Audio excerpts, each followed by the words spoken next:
Baiklah, pada video kali ini kami akan membahas mengenai peluang, perubahan bajak, distribusi, dan nilai harapan. Kelompok kami terdiri dari saya sendiri, Suryati, Pramana, dan Gloria.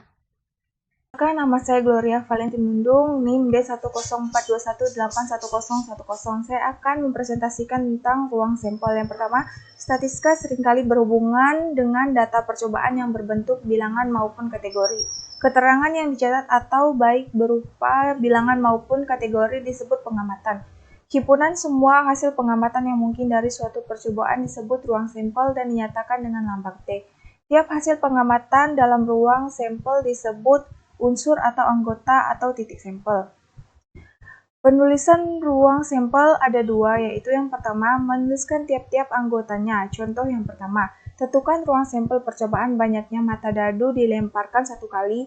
Jawab, T sama dengan dalam kurung kurawal 1,2, 3, 4, 5, 6, dan tutup kurawal.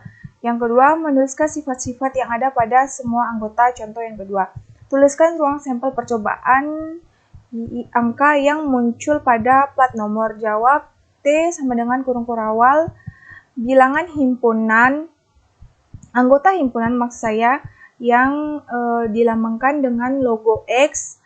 Kemudian ada E, itu artinya anggota bilangan bulat, di mana 1000 kurang dari anggota himpunan dan 999 tutup kurang kurawal.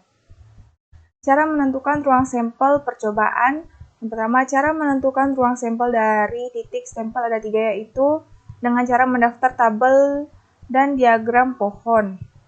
A. Menentukan ruang sampel dengan mendaftar. Misalkan pada pelemparan 2 keping uang logam sekaligus, sisi yang muncul adalah angka A pada uang logam pertama dan gambar dalam kurung G pada uang logam kedua ditulis A, G, titik. Kejadian lain yang mungkin muncul pada pelemparan kedua yang logam tersebut adalah AA, GA, dan GG. Jika ruangan sampelnya dituliskan dengan cara mendaftar, hasil adalah E sama dengan dalam kurung kurawal AA, AG, GA, GG tutup kurung kurawal dengan N dalam kurung E sama dengan 4. B. Menentukan ruang sampel dengan tabel. Selain dengan cara mendaftar ruang sampel dapat ditentukan dengan cara membuat tabel. Perhatikan kembali pelemparan 2 keping uang logam pada bagian A. Untuk menentukan ruang sampel dengan tabel, buatlah tabel dengan jumlah baris dan kolom yang diperlukan. Untuk percobaan pelempar kedua uang logam sekaligus, diperlukan tabel yang terdiri atas 3 kolom dan 3 baris. Isi kolom pertama dengan hasil yang mungkin muncul dari uang logam ke-1 dan diisi dan isi baris kedua hasil yang mungkin dari uang logam kedua. Kemungkinan lengkapi tabel yang kosong. Kemudian ada menghitung titik sampel. Yang pertama, aturan perkalian. Bila suatu operasi dapat dilakukan dengan cara N1, dan bila untuk tiap cara ini operasi kedua dapat dikerjakan dengan N2 cara, maka kedua operasi itu dapat dikerjakan bersama-sama dengan N1, N2 cara. Aturan perkalian rampatan dalam kurung operasi tutup kurung. Apabila suatu operasi dapat dikerjakan dengan N1 cara dan bila untuk setiap cara ini operasi kedua dapat dikerjakan dengan N2 cara dan seterusnya, maka deretan kooperasi dapat dikerjakan dengan N1, N2, N3, titik, NK. Menghitung titik sampel. Permutasi suatu susunan yang dapat dibentuk dari suatu kumpulan benda yang diambil sebagai sebagian atau seluruhnya. Banyaknya permutasi N benda yang berlainan adalah N. Banyaknya permutasi N benda berlainan bila diambil R sekaligus adalah P, tanda seru, tanda kutip 2 dalamnya sama dengan, tanda seru, tanda kutip, dolar, tanda seru 2. Berikut adalah menghitung titik sampel, kaidah dasar menghitung titik sampel. Yang pertama, kaidah perkalian dalam kurung rule of product. Bila eksperimen 1 mempunyai P hasil, percobaan 2 mempunyai Q hasil, maka bila eksperimen 1 dan eksperimen 2 dilakukan, maka terdapat P kali Q hasil. Yang kedua, kaidah perjumlahan dalam kurung rule of sum. Bila eksperimen yang pertama mempunyai P hasil, percobaan 2 mempunyai Q hasil, maka bila eksperimen 1 atau eksperimen 2 dilakukan, maka terdapat P tambah Q hasil. Contoh yang pertama, sebuah restoran menyediakan 5 jenis makanan, misalnya nasi goreng, roti, soto, sate, sop, serta 3 jenis minuman, misalnya susu, kopi, dan teh. Jika setiap orang boleh memesan suatu makan dan suatu minuman, berapa banyak pasangan makanan dan minuman yang dapat dipesan? Jawabannya adalah ada 5 cara memilih makanan, yaitu nasi goreng, roti, soto ayam, sate, dan sop. Ada 3 cara memilih minuman, yaitu susu, kopi, dan teh, sehingga dengan menggunakan kaidah perkalian jumlah kemungkinan pasangan makanan dan minuman yang dapat dipesan adalah 5 kali 3 sama dengan 15 pasang. Kejadian dan peluang. Kejadian adalah himpunan bagian dari ruang sampel. Sedangkan peluang adalah jika S merupakan ruang sampel dengan banyaknya anggota sama dengan N dalam kurung S dan merupakan suatu kejadian dengan banyaknya anggota sama dengan N dalam kurung E, maka peluang kejadian E adalah peluang sebuah kejadian sama dengan jumlah sampel dibagi dengan banyaknya kejadian. Kisaran nilai peluang adalah 0 kurang dari peluang kejadian kurang dari 1. Peluang kejadian sama dengan 1 disebut kejadian pasti, dan peluang kejadian sama dengan 0 disebut kejadian mustahil. Contohnya, pada pelemparan sebuah dadu, tentukan peluang munculnya sisi berangka ganjil. Sampelnya ada angka 1, 2, 3, 4, 5, dan 6. Banyaknya sampel ada 6. Sisi berangka ganjil ada angka 1, 3, dan 5. Banyaknya kejadian ada 3, sehingga peluang suatu kejadian sama dengan 3/6 atau 1/2. Peluang kejadian bersyarat. Jika munculnya A mempengaruhi peluang munculnya kejadian B, atau sebaliknya, A dan B adalah kejadian bersyarat, sehingga peluang A irisan B sama dengan peluang A dikali dengan peluang B dibagi A. Dan peluang dalam kurung A irisan B sama dengan peluang B dikali dengan peluang A bagi B. Contohnya, sebuah kotak berisi 5 bola merah dan 4 bola biru. Jika diambil 2 bola satu persatu tanpa pengembalian, tentukan peluang terambil bola merah pada pengambilan pertama dan bola biru pada pengambilan kedua. Jawabannya, pada pengambilan pertama tersedia 5 bola merah dari 9 bola, sehingga peluang bola merah sama dengan 5/9. Karena tidak dikembalikan, maka pengembalian kedua jumlah bola yang tersisa adalah 8, sehingga peluang terambilnya bola biru dengan syarat bola merah telah terambil pada pengembalian pertama adalah peluang bola biru dibagi M sama dengan 4/8. Jadi, peluang terambilnya bola merah pada pengambilan pertama dan biru pada pengambilan kedua yakni peluang dalam kurung merah irisan B sama dengan peluang dalam kurung M dikali peluang dalam kurung B dibagi M sama dengan 5/9 dikali 4/8 sama dengan 5/18. Peluang saling lepas. Dua kejadian A dan B saling lepas jika tidak ada satupun elemen A sama dengan elemen B. Untuk dua kejadian saling lepas, peluang salah satu A atau B terjadi. Ditulis peluang dalam kurung A gabungan B. Peluang A gabungan B sama dengan peluang A ditambah peluang B. Jika A dan B tidak saling lepas, maka peluang A gabungan B sama dengan peluang A ditambah peluang B dikurang peluang A irisan B. Contohnya, dua buah dadu yang saling dilantunkan akan muncul 36 sampel keseluruhan. Misalkan, A merupakan kejadian munculnya mata dadu berjumlah 2 dan B merupakan kejadian munculnya mata dadu berjumlah 4. Maka, tentukan peluang munculnya mata dadu berjumlah 2 atau 4. Jawabannya, diketahui banyaknya sampel adalah 36. Sedangkan A, angka yang akan muncul itu 1 dan 1, jadi banyaknya cuma 1. B, ada 1, angka yang akan muncul ada 1, 3, 2, 2, dan 3, 1.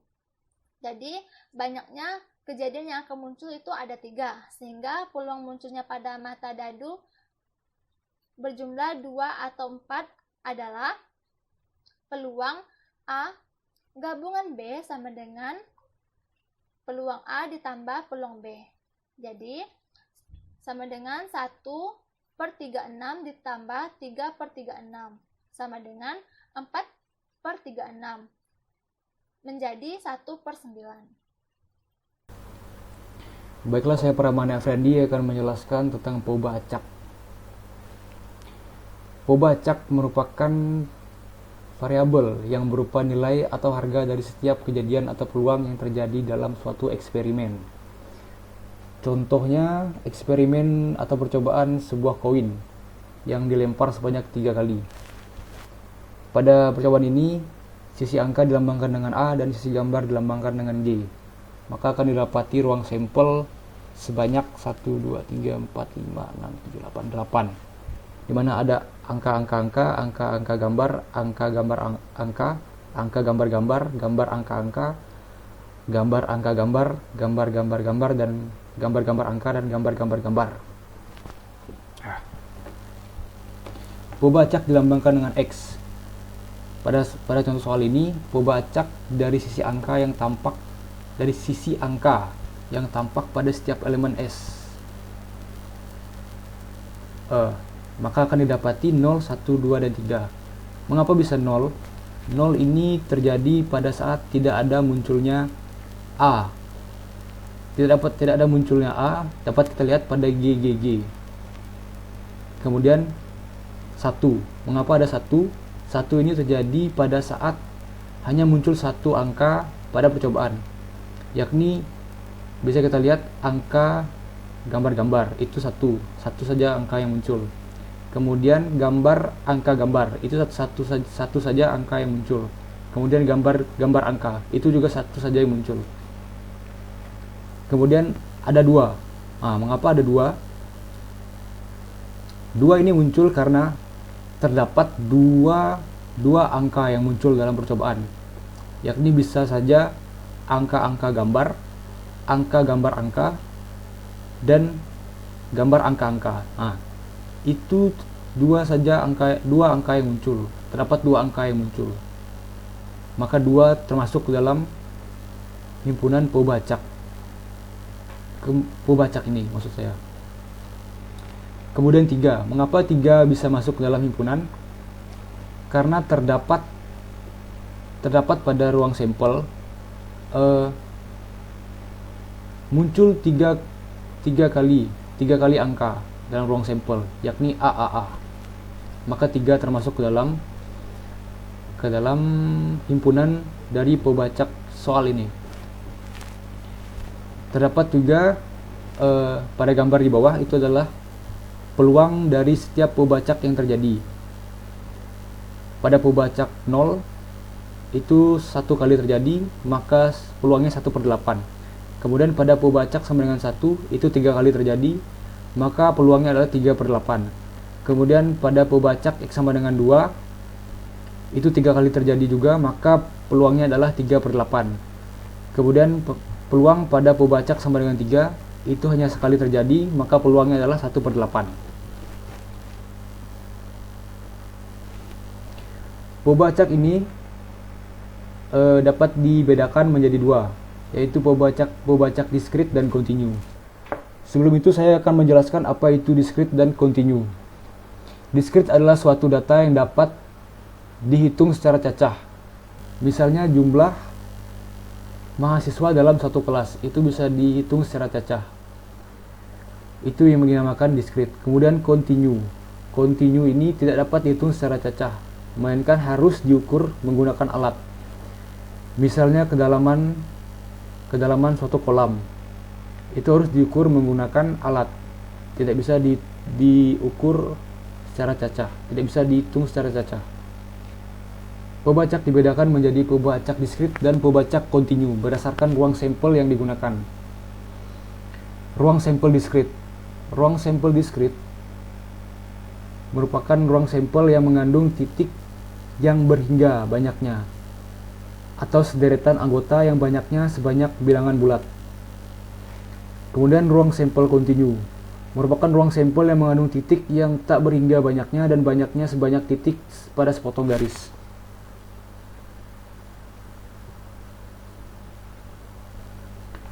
Pembacak diskrit. Pembacak diskrit atau berhingga.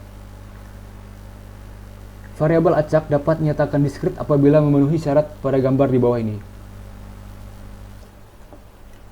Contoh soal, carilah peluang munculnya angka yang keluar pada satu mata uang yang dilempar sebanyak 3 kali, serta buktikan bahwa syarat berikut ini benar. Pada 2 slide sebelumnya, dapat kita lihat peluang dari setiap pembacak yang terjadi, yakni ada 1/8, 3/8, dan 1/8, di mana ada 2 kali 3/8, yakni untuk pembacak sama dengan 1 dan pembacak sama dengan 2.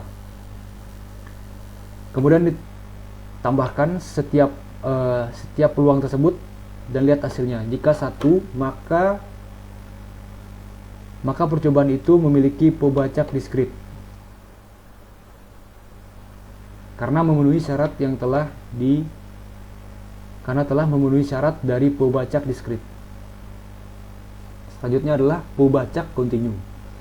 Pembacak kontinu adalah pembacak yang nilai-nilainya tak berhingga banyaknya atau berisi sederetan anggota yang banyaknya sebanyak titik dalam sebuah garis. Ruang sampel pada pembacak kontinu mengandung titik sampel sebanyak titik pada sebuah garis. Fungsi fx disebut probability density function atau PDF dari variabel acak x. X harus diasumsikan suatu harga, maka f harus memenuhi syarat sebagai berikut.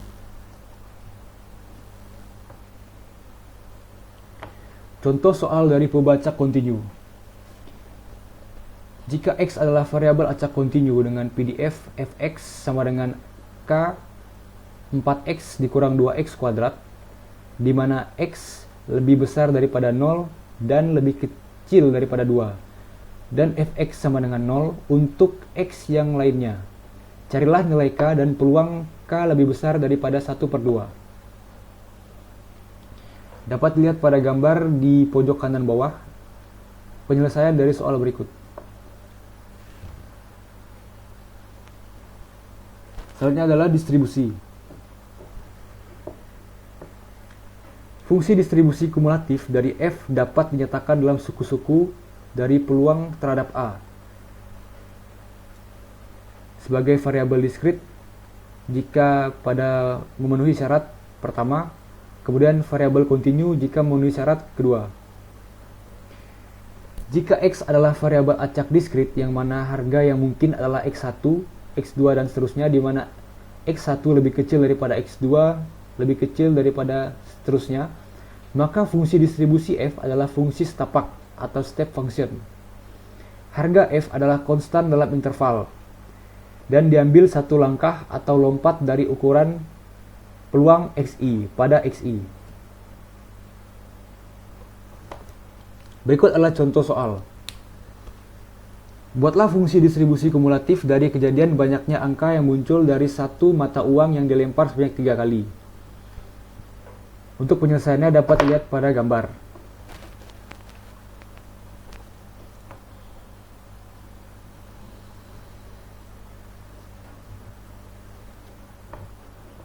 Berikut ini adalah cabang-cabang dari distribusi. Ada distribusi diskrit dan distribusi kontinu. Diskrit memiliki cabang yang ini Bernoulli, binomial, Poisson, geometrik, negatif binomial, dan hipergeometrik. Sedangkan kontinu memiliki cabang yang ini uniform, normal, eksponensial, dan Weibull. Selanjutnya adalah nilai harapan atau nilai ekspektasi. Nilai harapan atau nilai ekspektasi dari sebuah fungsi pembacak x, gx dilambangkan dengan E besar, kurung siku, G dalam kurung X. Dapat didefinisikan sebagai berikut.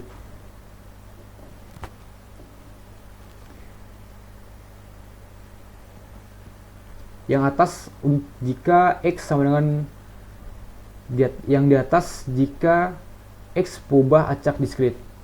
Kemudian yang di bawah jika X pubah acak kontinu. Berikut adalah contoh soal dari nilai harapan atau nilai ekspektasi diskrit. Misalnya, fungsi peluang dari pubah acak X berbentuk Px sama dengan X per 15, di mana X sama dengan 1, 2, 3, 4, dan 5. Tentukan nilai ekspektasi dari X kuadrat kurang 1. Dapat lihat penyelesaiannya sebagai berikut. Kemudian contoh soal nilai harapan atau nilai ekspektasi kontinu. Misalnya fungsi densitas dari pubah acak X berbentuk fx sama dengan 2 dikali X kurang 1, di mana X lebih besar daripada 0 dan lebih kecil daripada 1, dan fx sama dengan 0 untuk X lainnya. Tentukan nilai ekspektasi dari X dikali X ditambah 1. Penyelesaiannya dapat dilihat pada gambar di bawah. Sekian presentasi dari kami. Apabila ada kesalahan, kami mohon maaf. Sekian dan terima kasih.